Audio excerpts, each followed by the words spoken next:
One day, an elderly man came to see Swami Parmanand. He said to him, "Oh Swami, I have a son who is no good.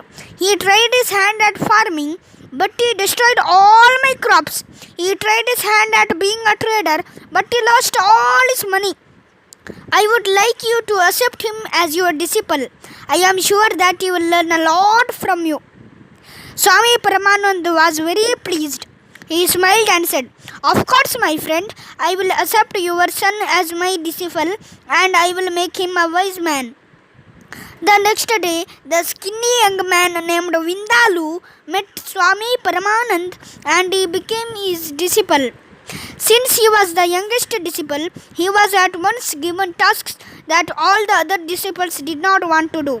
He was asked to clean the dishes, wash the clothes, and fill water. Of all the tasks assigned to them, the one task that the disciples hated most was going into the forest to cut wood. The journey into the forest was long and all the disciples were afraid of wild animals. So when the time came to get some more wood, the senior disciples at once decided that Vindalu would have to go into the forest and cut wood. Poor Vindalu had never cut wood in his life. He entered the forest and climbed onto a big branch and began to cut it. Suddenly he heard a voice say, "Hey, silly fellow, what are you doing?" Vindalu looked down to see a stranger standing under the tree. Vindalu shouted back, "Can't you see that I am cutting wood from this tree?" The stranger laughed and said, "Of course I can see that. But why are you cutting the branch that you are sitting on, you idiot? You will fall and hurt yourself." Vindalu became angry. He shouted back, "Don't you call me an idiot? I am a disciple of the famous Swami Paramanand. I can cut wood any way I want to." The stranger shrugged his shoulders and said, "Ha ha, have it your way. You are going to fall and hurt yourself. Just wait and see." As the stranger walked away, Vindalu continued to cut the branch that he was sitting on. Within a few moments, the branch broke. Vindalu fell on the ground and hurt himself. He looked surprised and shouted, "My goodness! That man must be a fortune teller. He saw into the future and told me that I was going to fall. I must find him." He got up and left after the stranger shouting, "Wait a minute, sir, wait." The stranger stopped and waited for Vindalu. Vindalu rushed to the stranger and said, "You are a fortune teller, aren't you?" "Only a fortune teller could have known that I was about to fall from the tree."